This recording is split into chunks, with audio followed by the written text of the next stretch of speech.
सुरेश रमन है। मैं आज आपके साथ एक नई जो डेवलपमेंट हुई है दिल्ली में महा रैली, ऐसे जो अपोजिशन पार्टीज़ की जिसको इंडिया अलायंस बोलते हैं, उन्होंने एक रैली रामलीला मैदान दिल्ली में की है। और इसका जो मेन मोटो था दैट वाज तानाशाही हटाओ लोकतंत्र बचाओ, ऐसे उन्होंने स्टेज के नीचे लिखकर बड़ा सा लगाया हुआ था। लेकिन पूरी रैली ये 2-3 घंटे की देखने के बाद मेरे को पता चला कि इसका असली मोटो था भ्रष्टाचार चलाओ केजरीवाल बचाओ। बस यही था इसका। सारी की सारी जो डिस्कशन थी it was focused on saving Kejriwal from ED's clutches. तो ईडी से जो हिरासत में है केजरीवाल, उसमें से निकालने के लिए ये सारी रैली थी। इसमें 25 जो अपने आप को बहुत बड़े इंडिया के नेता कहते हैं वो इसमें शामिल हुए थे। और उन्होंने सारे का सारा ये जो भाषण था मोदी और बीजेपी के खिलाफ दिया। उन्होंने एक बार आई वॉज एक्सपेक्टिंग कि they will refute the charges levelled against Kejriwal, जो केजरीवाल के अगेंस्ट, और एक झारखंड का भी मुख्यमंत्री है हेमंत सोरेन करके, वो भी अंदर है। मैं ये एक्सपेक्ट कर रहा था कि ये बताएंगे कि जो जो उनके ऊपर एलिगेशंस है which are in the public domain और which have been shared with the courts, they will refute all those allegations, कि उनको एक एक करके, जैसे कि केजरीवाल के केस में कि जब 6% से 12% जो लीकर पॉलिसी, जो लीकर स्कैम में जिसमें केजरीवाल को गिरफ्तार किया गया, ये बताएंगे कि 6% से 12% जो कमीशन किया वो क्यों किया। जो गवर्नमेंट के जो पैनल था जिसने ये लीकर पॉलिसी सजेस्ट की थी, बनाई थी, फॉर्मुलेट की थी, उसको डिस्कार्ड करके अपनी policy with in कल्यूजन with build liquor mafia वो क्यों बनाएगी। जो कमीशन बढ़ाने से 12% कमीशन बढ़ाने से 6% कमीशन कहा जा रहा है कि आम आदमी पार्टी को गया है, and the estimated value of that commission is ₹600 crore. All this data is in the public domain. इसको इन्होंने एक बार भी नहीं रिफ्यूट किया। वो पैसा गया कहाँ, 600 करोड़ रुपया, वो नहीं इन्होंने बताया कि वो झूठा एलिगेशन है या सच्चा है। तो I assume all those allegations are true. फिर ये मोबाइल फ़ोन इतने 100 से ज़्यादा लीकर पॉलिसी में जो लोग अलेजली इन्वॉल्व हैं, उन्होंने वो 100 से ज़्यादा अपने फ़ोन क्यों डिस्ट्रॉय किए हैं वो नहीं बताया इन्होंने। फिर इन्होंने ये नहीं बताया कि ये जो पैसा 100 करोड़ विटनेसेस कह रहे हैं कि जो साउथ लॉबी जिसको बोलते हैं 100 करोड़ रुपया दिया केजरीवाल को, वो नहीं बताया कि वो झूठ बोल रही है औरत या सच बोल रही है, ये जो तेलंगाना वाली जिसको इसी केस में अरेस्ट किया गया। कुछ भी इन्होंने एलिगेशन नहीं, सिर्फ ये कहते जा रहे हैं कि केजरीवाल को भ्रष्टाचार के आरोपों में जेल में बंद करने से लोकतंत्र को खतरा है। This is the height of stupidity. इसको मूर्खता की हद कहा जा सकता है। ये सिर्फ केजरीवाल को बचाने के लिए, और ये जो स्टेज पर बैठे हुए थे उनके कईयों के खिलाफ ये करप्शन और मनी लॉन्ड्रिंग के केस चल रहे हैं, जो आज ये इंडिया अलायंस की रैली में रामलीला मैदान में बैठे हुए थे। ये इस रैली से ये मैसेज देना चाहते हैं लोगों को और सरकार को कि किसी भी जो अपोजिशन का लीडर है, कितने भी उसके खिलाफ सीरियस एलिगेशन क्यों ना हो, उनको अरेस्ट ना किया जाए, ये मैसेज देना चाहते हैं। And I presume that the enforcement directorate as well as the CBI will not come to their pressure। ये ऐसे फजूल का प्रेशर है। जो एलिगेशन लगाए हैं उनका जवाब दीजिए एक एक करके, तभी ये रैली कीजिए। ऐसे शैलो स्लोगन्स ना वहाँ पर दीजिए कि लोकतंत्र को खतरा है। लोकतंत्र को कोई खतरा नहीं है। ये जो एलिगेशंस हैं ये means huge circumstantial evidence as well as direct allegations हैं, जो ये लीकर पॉलिसीज में हंड्रेड्स और may be thousands of crore of rupees का ये जो एम्बेजलमेंट हुआ है, कितने इसमें सबूत हैं। I cover corruption a lot. तो मैं अब ये आपको बताना चाहता हूँ कि ये जो सारी रैली थी केजरीवाल के ऊपर ही क्यों फोकस थी। केजरीवाल के साथ साथ मनीष सिसोदिया अंदर है, जितेंद्र जैन अंदर है, वो है संजय सिंह अंदर है, एक आध और जाने वाला जिसको कल परसों बुलाया था।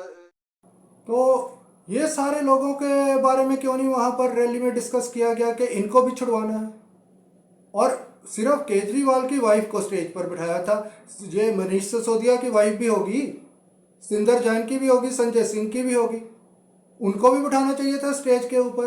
तो आपको ये जो बाहर अभी 2-3 बैठे हुए हैं आपके, जो बहुत प्रेस कॉन्फ्रेंसेस फजूल की करते हैं आकर, जो लीडर बने हुए मिनिस्टर्स हैं, उनको ये सोचना चाहिए कि he can dump any of his colleagues. Kejriwal, सिर्फ केजरीवाल के ऊपर ये सारी रैली हुई है, इसके जो कोलीग्स हैं संजय सिंह और मनीष सिसोदिया वगैरह, उसके ऊपर बिल्कुल भी कोई डिमांड नहीं रखी गई है। तो आप समझ जाइए जो आपके बाकी के लीडर्स हैं, आप मीन्स आम आदमी पार्टी के, कि he is not friend to anybody. वो इनको अलायंस वालों को भी धोखा दे सकता है बाहर आकर। मैं उसके बारे में काफ़ी लिखता हूँ, आप देखिए यहाँ पर। और मैं अगली बात जो आपको कहना चाहता हूँ वो ये है कि ये जो इलेक्शन है, सिर्फ सारी रैली में जितने भी 15, 20, 25 लोग बोले हैं, उसमें सिर्फ राहुल गांधी ने सिर्फ एक वैलिड पॉइंट जो है वो वहाँ पर डिस्कस किया, दैट वाज ऑफ ईवीएम्स। अगर आप ईवीएम के खिलाफ हमेशा के लिए सड़कों के ऊपर प्रोटेस्ट नहीं करते तो BJP and Modi are going to win this Lok Sabha election come what मे।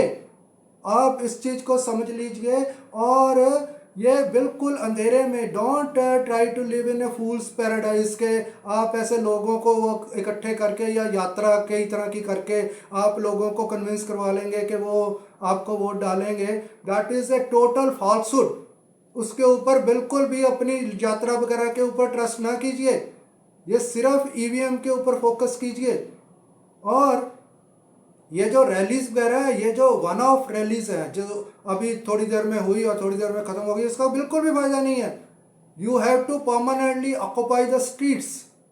हमेशा के लिए प्रोटेस्ट करना पड़ेगा वहाँ पर आकर। और कहाँ करना पड़ेगा प्रोटेस्ट? रामलीला मैदान नहीं, ये करना पड़ेगा इलेक्शन कमीशन के ऑफिस के बाहर या सुप्रीम कोर्ट के ऑफिस के बाहर, जो ईवीएम को हटाने की बिल्कुल भी कोशिश नहीं कर रहे। और जो इलेक्शन कमिश्नर है वहाँ पर आकर एक, जब ईवीएम का सवाल उससे प्रेस कॉन्फ्रेंस में पूछा जाता है तो he recites a vulgar poem.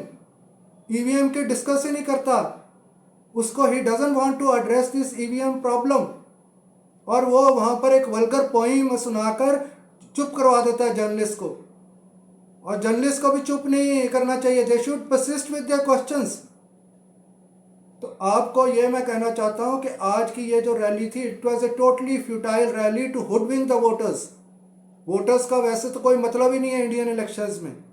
अगर आप देखें कि एक तो ईवीएम का फैक्टर है, अगर मैं 1 मिनट के लिए ईवीएम के फैक्टर को भूल भी जाता हूँ कि ईवीएम का कोई इफेक्ट नहीं है इलेक्शंस के ऊपर, तो आप ये देखिए कि इस वक्त हमारे कंट्री में 1 बिलियन वोटर्स हैं फॉर लोकसभा इलेक्शन।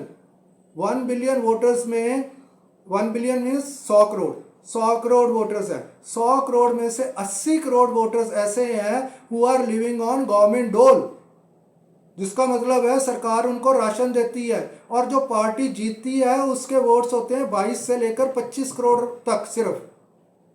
और ये जो राशन फ्री में लेते हैं, इसमें से majority of the people are forced to vote. उनको कहा जाता है कि आप वोट जरूर करनी है, तो वो उसी को वोट करेंगे ना जिसकी फोटो उसके राशन के बैग के ऊपर लगी हुई है।